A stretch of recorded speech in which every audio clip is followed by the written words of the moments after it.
ஸ்ட்ரைட்டாக ஃபார்மஸை நான் தான் ஃபுல் கண்ட்ரோலில் வச்சுருக்கேன், வேறு யாருமே கிடையாது, வேறு யார் பேச்சு நீங்கள் நம்பிடாதீங்க அப்படின்னு சொல்லி ட்ரம்ப் அவர்கள் சொல்லிட்டாருங்க. ஒரு வார்த்தை தான் சொன்னார் ட்ரம்ப் அவர்கள். ஏங்க ஈரானுக்கு இப்படி கோபம் வருது? ஐயோ, ட்ரம்ப் அவர்கள் சொல்கிறதெல்லாம் முழு பொய்ங்க, பச்சை பொய். அது எங்கள் கண்ட்ரோலில் தான் இருக்குது. ஸ்ட்ரைட்டாக ஃபார்மஸ் எங்கள் கண்ட்ரோலில் தான் இருக்குது, ட்ரம்ப் அவர்களுடைய கண்ட்ரோலில் இல்லை. ட்ரம்ப் அவர்களே அவருடைய கண்ட்ரோல்லேருந்து அவுட் ஆஃப் கண்ட்ரோலில் இருக்கார் அப்படின்னு சொல்லி இன்றைக்கி ஈரான் சொல்லிட்டாங்க. சார், ஈரானுக்கு இவ்வளோ பெரிய தைரியமானு கேட்டால் ஸ்ட்ரைட்டாக ஃபார்மஸ் இப்போ அவங்க கண்ட்ரோலில் இருக்குல்ல, கண்டிப்பாக சொல்லுவாங்கல்ல. அப்படின்னா அமெரிக்கா ஈரான் ஒன்றும் நடக்காதா? பேச்சுவார்த்தையெல்லாம் இல்லையா? சமாதான உடன்படிக்கை எதுவுமே கிடையாதான்னு கேட்டால் தெரியலே சாமி. எங்கேருந்து யார் எப்போ குண்டு போடுவாங்க, எப்போ யாரை திருப்பி அடிப்பாங்க அப்படிங்கிறதுலாம் தெரியாமல் இருக்குது சாமி. ஜியோ பொலிட்டிக்ஸை படித்து நமக்கு ரஷ்யா உக்ரைன் போகிற கூட ஒரு விதம் அப்படியே யூகிச்சிடலாம். ஆனால் அமெரிக்கா ஈரான் யுத்தத்தோ ஐயோயோ நம்மளால் முடியலப்பா. நான் உங்கள் விக்கி, இது உங்கள் தமிழ் விதை. ஷார்ட்டாக கொஞ்சம் செய்திகள். முதல் செய்தி என்ன அப்படின்னு பார்த்தீங்கன்னா, ரஷ்யா மற்றும் உக்ரைன். இன்றைக்கி ரஷ்யாவுக்கு எதிராக உக்ரைன் மரணடி கொடுத்துருக்காங்க. குறிப்பாக ரஷ்யாவினுடைய ஆயில் ரிஃபைனரி, அதை சார்ந்திருக்கக்கூடிய சில முக்கியமான தொழிற்சாலைகளில் இன்றைக்கி உக்ரைன் ஏற்படுத்தின தாக்குதல் அப்படிங்கிறது பெரிய அளவில் ரஷ்யாவினுடைய எக்கானமியை பாதிக்கும் அப்படின்னு சொல்லப்பட்டு வருகிறது. ஆல்ரெடி ரஷ்யாவினுடைய பொருளாதாரம் எண்ணெய், கேஸ் இதை பேஸ் பண்ணி இருந்து இப்போ சில நாடுகள்கிட்டருந்து ரஷ்யாவே வாங்கக்கூடிய நிலைமையில் இருக்காங்க அப்படின்னு சொல்லிட்டு இருக்கக்கூடிய நேரத்தில் தான் இல்லைப்பா மறுபடியும் நாங்கள் அடிப்போம், மறுபடியும் ரஷ்யாவுக்கு எதிராக எங்களுடைய தாக்குதல் இருக்கும் அப்படிங்கிறத உக்ரைன் உறுதிப்பட சொல்லியிருக்காங்க. இந்த நேரம் புட்டின் அவர்கள் சும்மா இருக்கலாம்ல? நானும் அப்படிலாம் இருக்க மாட்டேன், நேராக ஜப்பான் கிட்ட இருக்கக்கூடிய அந்த ஐலண்டுக்கு போகிறேன். ரொம்ப சலசலப்பு இருக்கக்கூடிய அந்த ஐலண்டில் இப்போ புட்டின் அவர்கள் போகிறார் அப்படின்னு சொன்னேன். ஜப்பான் அங்கேருந்து என்னமாக்கா நம்மகிட்டே உரண்டு இழுக்கிறியா, வந்து தான் பாறேன் அப்படின்னு சொல்லியிருக்காங்க. நான் வாரேன்டா, வரதாண்டா போகிறேன் அப்படின்னு சொல்லி ரஷ்யாவும் சொல்லியிருக்காங்க. சரி, இந்த நேரத்தில் ரஷ்யா உக்ரைன் இறந்துருப்பாங்கல்ல, உக்ரைனுடைய இராணுவ வீரர்கள் ரஷ்யாவிலும், ரஷ்யாவினுடைய இராணுவ வீரர்கள் உக்ரைனுடைய தாக்குதல் உக்ரைனில் இறந்துருப்பாங்கல்ல, அவங்களுடைய பாடியை ஸ்வாப் பண்ணுறது அப்படிங்கிறது இன்று நடந்ததாகவும், ஏகப்பட்ட அதாவது கடைசியாக நிறைய பேருடைய பாடி அப்படிங்கிறது அங்கிட்டு இங்கிட்டு மாற்றிருக்காங்க. இப்போ கடைசி கட்டமாக அந்த பாடி ஸ்வாப்பிங் அப்படிங்கிறது நடந்ததாக சொல்லப்பட்டு வருகிறது. அடுத்ததாக ஈராக் தான். ஈராக்கை பொறுத்த வரைக்கும் ஈராக் நண்பர்களாகத்தான் இருந்தாங்க. ஆனால் சில இடங்களில் ஈரானுக்கு எதிரான முடிவுகளை எடுப்பதாக நமக்கு தோன்றும். அதுதான் உண்மை, யதார்த்தமும் கூட. ஏன்னா ஈராக்கு சண்டை தான் பெரிய யுத்தமாக நடந்தது அரபுலக நாடுகள் அப்படிங்கிறது நம்ம மறந்துருக்க மாட்டோம். இப்போ ஈராக்கினுடைய முக்கியமான நபர்கள் எங்கே வந்திருக்காங்க அப்படின்னு கேட்டிங்கன்னா சவுதி அரேபியா. பொதுவாக இந்த சவுதி அரேபியாவில் இப்படி எப்போவுமே பிஸியான பர்சன்ஸ்லாம் வரமாட்டாங்க. இப்போ பாருங்களேன், துருக்கியினுடைய முக்கியமான தலைவர் வந்துட்டார், பாகிஸ்தானுக்கு வந்தாங்க. இன்றைக்கி துருக்கி, பாகிஸ்தான் மற்றும் சவுதி அரேபியா அப்படின்னு சொல்லி 3 நாடுகளுடைய மெக்கா அக்ரிமெண்ட் நம்ம பார்த்துருந்தோம்ல. உலகமே அதை பற்றி தாங்க பேசிகிட்டு இருக்கு. மெக்கா அக்ரிமெண்ட்டை பற்றி நீங்கள் இன்னும் படிக்கலையா, பார்க்கலையா? நேராக தமிழ் பொக்ஷம் போங்க, மெக்கா அக்ரிமெண்ட் தமிழ் பொக்ஷம் அப்படின்னு சொல்லி அடிங்க, ஒரு காணொலி வரும். அந்த காணொலியில் அதை கம்ப்ளீட்டாக எக்ஸ்பிளைன் பண்ணியிருக்கோம். இந்த மெக்கா அக்ரிமெண்ட் அப்படிங்கிறது கண்டிப்பாக இந்தியாவுக்கு எதிரானது, இல்லை அமெரிக்காவுக்கு எதிரானது அப்படின்னு சொல்லி பல செய்திகள் வந்தாலும் அதை இன்னும் எக்ஸ்பேண்ட் பண்ணணும். அரபுலக நாடுகளுக்கு இப்போ கிடைச்சிருக்கக்கூடிய மிகப்பெரிய ஒரு வரப்பிரசாதம் இந்த மெக்கா அக்ரிமெண்ட் அப்படின்னு சொல்லி பல நாடுகளும் அதில் இன்வால்வ் ஆகுறாங்க. அதை இன்னும் எக்ஸ்பேண்ட் பண்ணுறதுக்கு ட்ரை பண்ணிட்டு இருக்காங்க. மெக்கா அக்ரிமெண்ட் என்ன ஆக போகுது அப்படிங்கிறதெல்லாம் பொறுத்திருந்து பார்க்கலாம். இந்த நேரம் சவுதி அரேபியாவுக்குள்ள ஈராக்கினுடைய தலைவர்கள் போய் வாங்க பேச்சுவார்த்தை நடத்தலாம் அப்படின்னு சொல்லி முக்கியமான செக்யூரிட்டி டெலிகேட்ஸ் அப்படிங்கிறவங்க அரைவாயிருக்காங்க. அவங்களுடைய பேச்சுவார்த்தை அப்படிங்கிறது நடக்க போகுது. ஈரானுக்கு எதிரானதாக இருக்குமா, இல்லை ஈராக் சவுதி அரேபியாவுக்கு மட்டும் சாதகமானதாக இருக்குமா அப்படிங்கிறத போக தான் நம்மளால புரிந்து கொள்ள முடியும். நிறைய நபர்கள் மெக்கா அக்ரிமெண்ட்டை பற்றி பேசினாங்க, அவங்க விவரிச்சிருக்காங்க. நிறைய நாடுகள் உள்ளே சேர வேண்டும் அப்படின்னு சொன்னாங்கல்ல. இது அமெரிக்கா ஓரமாக உட்காந்து கவனிச்சுக்கிட்டே இருக்காங்க. என்னடா எனக்கு எதிராக நீங்கள் ஒன்று போட்டிங்களா, ஒன்றா சேர்ந்துட்டிங்களா, நம்ம பார்த்துடலாம்டா, சோடி போட்டு பார்த்துடலாம் அப்படின்னு சொல்லி அமெரிக்கா அங்கே வெயிட் பண்ணிட்டு இருக்க. சீனாவுக்கு இதில் ட்ரிபிள் பெனிஃபிட் அப்படின்னு சொல்லி யூகே ஊடகம் பேசியிருக்கு, ஃப்ரான்ஸ் ஊடகம் பேசியிருக்கு, அமெரிக்க ஊடகம் பேசியிருக்கு. அப்படி என்னையா ட்ரிபிள் பெனிஃபிட் அப்படின்னு சொல்லி கேட்டால், அரபுலக நாடுகள் சீனாவை நம்பி மட்டும் இருப்பாங்க, அமெரிக்காவிலிருந்து கொஞ்சம் தள்ளி போவாங்க.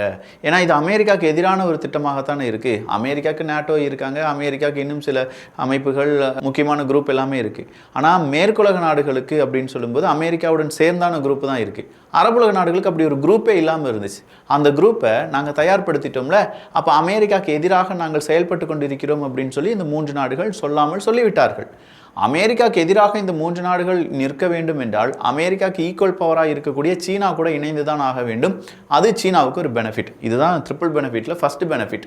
செகண்ட் பெனிஃபிட் என்ன அப்படின்னு பார்த்தீங்கன்னா, சார் கொள்முதல், ஏர் டிஃபென்ஸ், ஆயுதங்கள் இதெல்லாம் அங்கே கொடுக்கலாம்ல, அங்கே கொடுத்தா சீனாவுக்கு லாபம் கிடைக்கும்ல.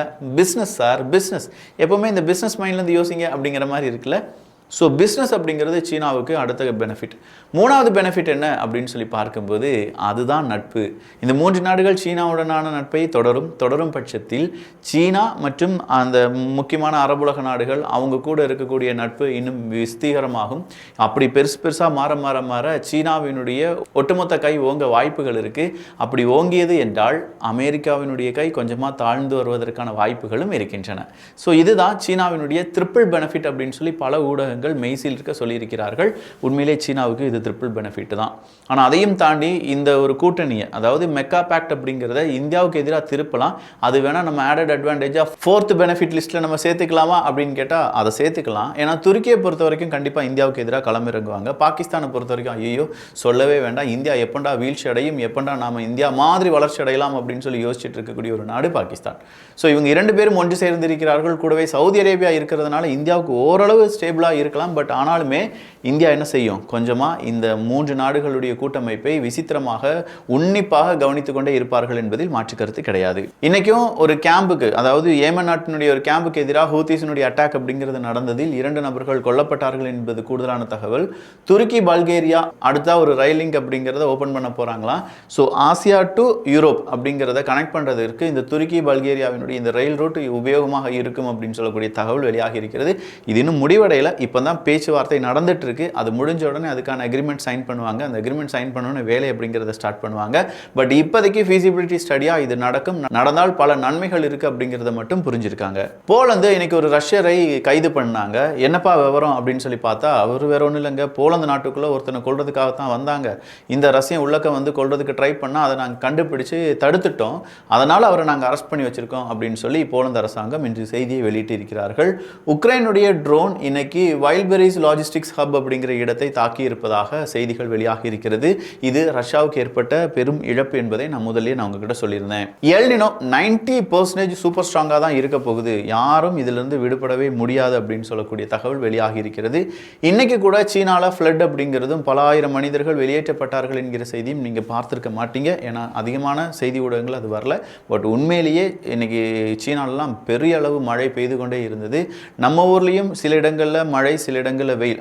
இந்தியாவை பொறுத்த வரைக்கும் அது அப்படியே தான் கண்டினியூ ஆகிட்டே இருக்குது. பட் இந்த முறை எல்னினோ அப்படிங்கிறது ரொம்ப கூடுதலாக இருக்கும் அப்படின்னு சொல்கிறாங்க. அப்படின்னா நவம்பர் டிசம்பர் கொஞ்சம் பாதிப்பு அதிகமாக தான் இருக்கும். ஸோ தமிழ்நாட்டினுடைய அரசாங்கம் சீக்கிரமாக முன்கூட்டி நடவடிக்கை எடுத்து மக்களை காப்பாற்ற வேண்டும் அப்படின்னு சொல்லி கோரிக்கையை வைத்துக் கொள்வோம். ட்ரம்ப் அவர்களுடைய ப்ரெஸ் மீட் அப்படின்னு சொன்னாலே அந்த ப்ரெஸ் மீட்டை வெளியில் சொல்லக்கூடிய முக்கியமான ப்ரெஸ் செக்ரட்டரி ஒருத்தவங்க இருப்பாங்க. அவங்க பேர் என்ன அப்படின்னு பார்த்தீங்கன்னா கரோலின் லீவிட் அப்படிங்கிறவங்க தான். இந்த கரோலின் லீவிட் அப்படிங்கிறவங்க இப்போ ஸ்டெப் டவுன் பண்ண போகிறாங்க. இப்போ தானப்பா ஒரு மெட்டர்னிட்டி லீவுக்கு போயிட்டு வந்தாங்க அப்படின்னு சொன்னால் மறுபடியும் ஸ்டெப் டவுன் பண்ண போகிறாங்க அப்படிங்கிற ஒரு செய்தி வெளியாகி இருக்கிறது. ட்ரம்ப் அவர்கள் என்ன பேச போகிறார் அப்படிங்கிறதுக்கு ஒரு கூட்டம் இருக்குமா இல்லையா அப்படிங்கிறது எனக்கு தெரியல. ஆனால் ட்ரம்ப் அவர்களுடைய ப்ரெஸ் செக்ரட்டரி என்ன பேச போகிறாரு அப்படிங்கிற அந்த அவங்களுடைய பேச்சுக்களும் ஸ்மைலும் நல்லா இருக்கும், க்யூட்டாக இருக்கும். போலந்தினுடைய வரலாற்றிலேயே மிகப்பெரிய ஒரு மிலிட்ரி பரேடு. அந்த பரேடுக்கு உக்ரைனை கூப்பிடலையேப்பா, எங்கள் குடும்பத்தை சார்ந்த எல்லாரும் இருக்காங்க, சின்னராசு அவனை விட்டுருங்க அப்படின்னு சொல்கிற மாதிரி. உக்ரைன் நமக்கு வேணாமா அப்படிங்கிற மாதிரி இருந்துச்சு. உக்ரைன் வேணாம், நம்ம ஊரில் இல்லை எல்லாரையும் கூப்பிட்டுக்கலாம், ஆனால் உக்ரைன் இந்த மிலிட்ரி பரேடில் வரக்கூடாது என்கிற தகவலை போலந்து அரசாங்கம் கொடுத்ததாகவும் அதன் அடிப்படையில் உக்ரைனுக்கான அழைப்புதல் கொடுக்கப்படவில்லை என்கிற தகவலும் வெளியாகி இருக்கிறது. அடுத்ததாக ரஷ்யா மறுபடியும் அவங்களுடைய ஷேடோ ஃப்ளீட்டை ரெடி பண்ணியிருக்காங்க. இந்த முறை அவங்களுடைய எல்என்ஜியை பல நாடுகளுக்கு கொண்டு போகிறதுக்கு அப்படின்னு சொல்கிறாங்க. பட் ஷேடோ ஃப்ளீட்டை வச்சு ரஷ்யாவுக்கு தேவையான எல்என்ஜியை தான்ப்பா கொண்டு வர முடியும். ரஷ்யாவுக்கு எல்என்ஜி தட்டுப்பாடு இருக்குதானே கேள்விப்பட்டிருக்கோம் அப்படின்னு கேட்டால் இப்போதைக்கு ஒரு நியூஸை ஐரோப்பிய ஒன்றியத்தினுடைய சில ஊடகங்கள் வெளியிட்டு இருக்கிறார்கள். மேபி அது ஒரு ஃபால்ஸ் ஃபிளாக் ஆப்ரேஷனாக கூட இருக்கலாம். அடுத்தா பாகிஸ்தான், நார்வே.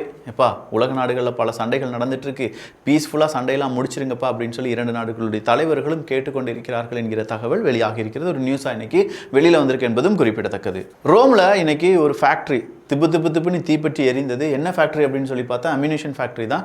பட் அதனால் ஏற்பட்ட இழப்புகள் என்ன அப்படிங்கிறது இன்னும் வெளியிடவில்லை என்பதும் குறிப்பிடத்தக்கது. ஸோ ஓவராலாக நிறைய செய்திகள் பார்த்துருக்கோம். இந்த செய்திகள், தகவல் பற்றி உங்களுடைய கருத்துக்கள், உங்களுடைய கமெண்ட்ஸ் இங்கே வரவேற்கப்படுகின்றன. நல்லதை பகிர்ந்து நல்ல சமுதாயத்தை உருவாக்குவோம். நன்றி, வணக்கம்.